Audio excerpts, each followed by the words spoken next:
My name's Ileene Alberts. I'm a Gilgar Gunditj woman of the Gunditjmara Nation. My story begins with Jenny.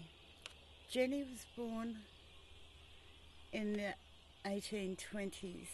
Jenny was a renowned basket weaver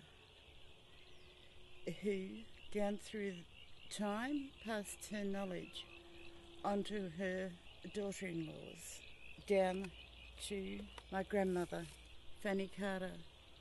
Now, my grandmother was raised on the mission. She was born on the mission. So she was born knowing that she wasn't allowed to pass on her traditional knowledge.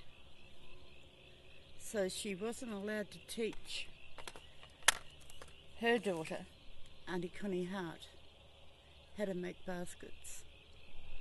Fortunately for us, Aunty Connie was very naughty and sneaked peeks and tried stitches when nobody was looking. In 1984, I wanted to run some basket weaving classes for the women in Hayward.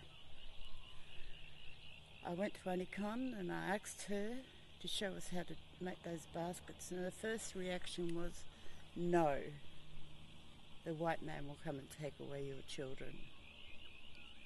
I persevered and went back again, and her second response was, no, the police will come and lock you up, and they'll lock me up. I finally wore her down. It took me 3 months to do it, and she agreed to teach us how to make baskets, but it had to be behind locked doors with the blinds down so no one could see what we were doing. We were so proud of the work that she taught us to do that we were showing everyone. And eventually she came to realise that our children weren't being taken away, we weren't being locked up. And so she went forth from that, all across the state, teaching people how to make baskets. This is punyet. It's a speargrass. It's a carex. We use this for its qualities. When it's made into a basket, it's very, very strong. Start a basket, it's just a matter of flattening the grass, splitting it,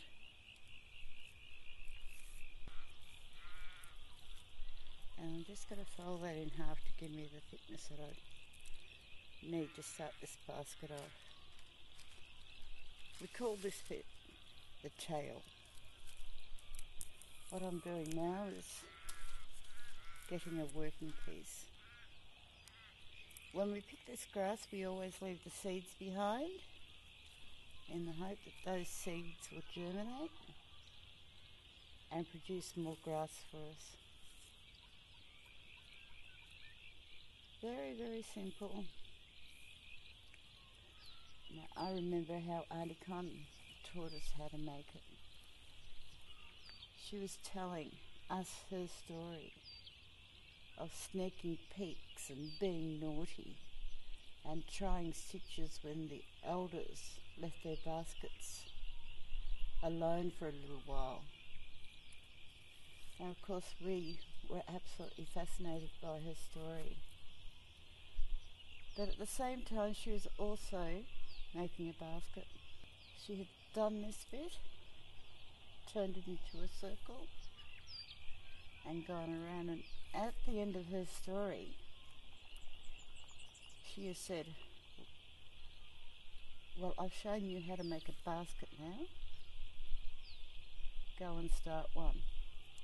And of course everybody went, but no, you haven't shown us how to make a basket. And her response was, well, you should have been watching as you were listening.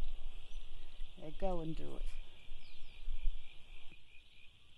I'm a 6th post-settlement basket maker.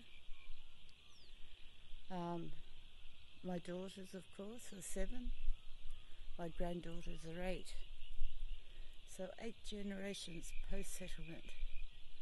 This art is still being continued.